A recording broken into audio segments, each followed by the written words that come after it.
Good morning and welcome to One Baha'i, that regular show where I just share a few personal thoughts about the Baha'i faith. Okay, I gotta tell you, before I begin, it's really, really bright outside. You can see I'm squinting. I'm just past the camera is my window. And just as I hit play, or just as I hit record, a bald eagle flew just by the trees there. Okay, that just amazed me. This morning I wanted to take a little look at Summons of the Lord of Hosts. Wow, I'm still amazed by that bald eagle. Some friends and I are doing Ruhi Book 10.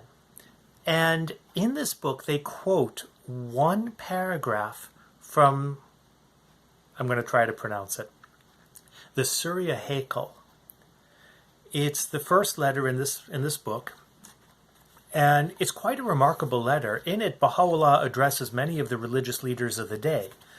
The Pope, Napoleon III, the Tsar, Queen Victoria, the Shah. It's incredible.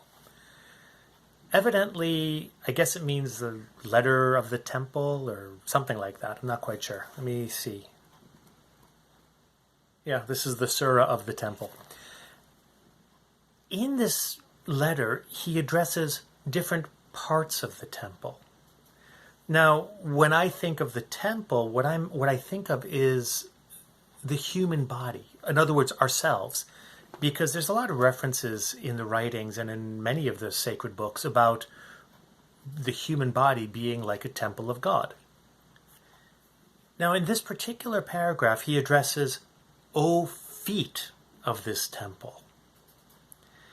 And our tutor asked us to underline all the different references to steadfastness in this one paragraph. And it was really quite eye-opening. So I'm going to just read through it, pointing out the different references that I see, and then I want to talk about one in particular at the very end. O feet of this temple, we verily have wrought you of iron. Now, when I switch back to this voice, then that's just me speaking. Iron really demonstrates the strength of these feet, which is what you need if you want to be steadfast. It is your feet that physically demonstrate steadfastness. Stand firm with such constancy in the cause of your Lord as to cause the feet of every severed soul to be strengthened in the path of God, the Almighty, the All-Wise. I counted 6 references to steadfastness there. Stand firm with such constancy as to cause the feet, because again, feet are the physical part that demonstrates steadfastness, of every severed soul to be strengthened in the path of God, the Almighty, the All-Wise. We'll talk about those two in a minute. Then he goes into the negative side of it. What happens if you're not constant? What if you're not steadfast?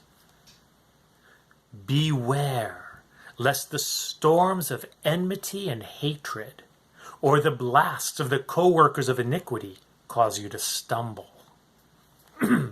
So again, he's pointing out where we may lose our steadfastness from external circumstances.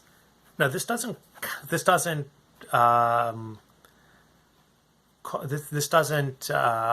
can't even think of the word.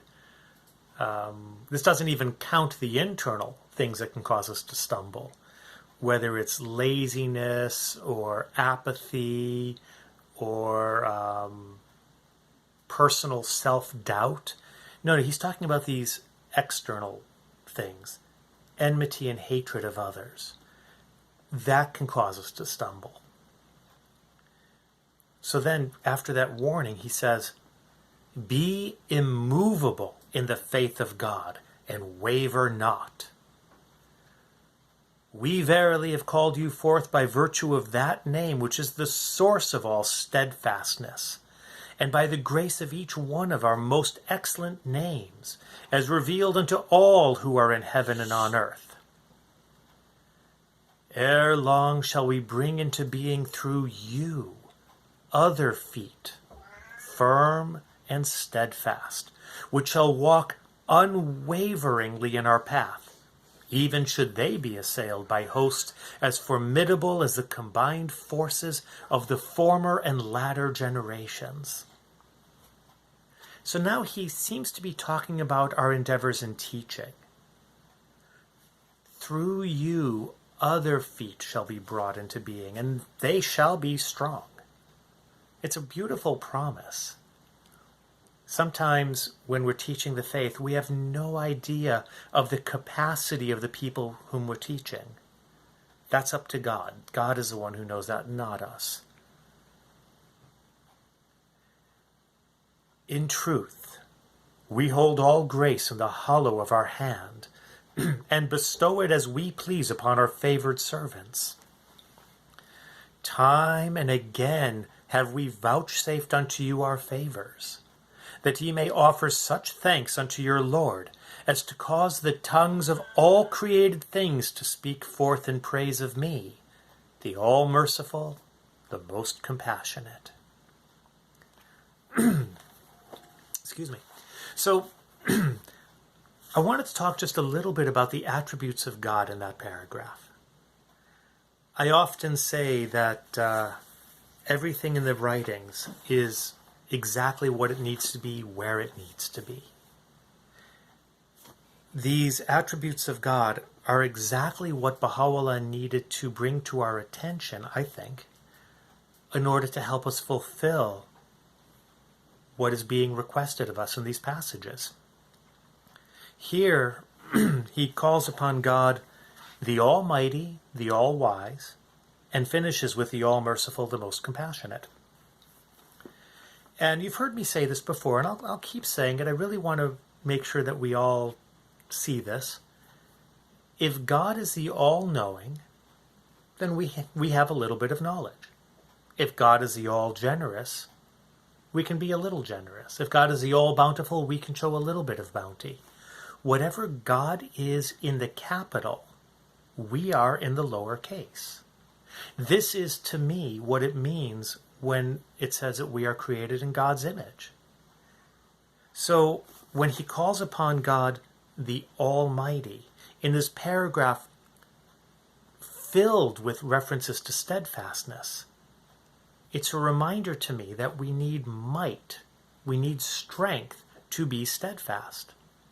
I think that's worth acknowledging, because sometimes we're tired, and then we need to call upon more strength. We need to ask God to bestow the strength upon us. The All-Wise, again, it's a reminder to me that when we are walking the path of God, we need to use wisdom. Without wisdom, we can cross that boundary from being steadfast to being obstinate. So we have to use wisdom. And then at the very end, he says, the All-Merciful, the Most Compassionate. Well, you know, we're all human. We will make mistakes. We will stumble. This is part of life. And when we stumble and when our friends stumble, we need to show mercy to them and to ourselves. And we need to be compassionate. When I read this paragraph written to the feet of this temple, I'm reminded of all the different things that we need to do, those attributes that we need to show as we're teaching the cause, as we're moving along this path of service with others. Well, that was really all I wanted to say today. No more bald eagles outside. At least I don't see it anymore. Thank you very much for joining me. Please feel free to hit the like button. Feel free to subscribe. And I'd like to hear your thoughts about this too. I'm always fascinated when people write in and share their ideas, because I learn so much from that. All I'm doing is sharing one individual's ideas. But by reading your thoughts, I feel like I gain a more three-dimensional view of it all. So thank you very much for joining me this morning. We'll talk tomorrow.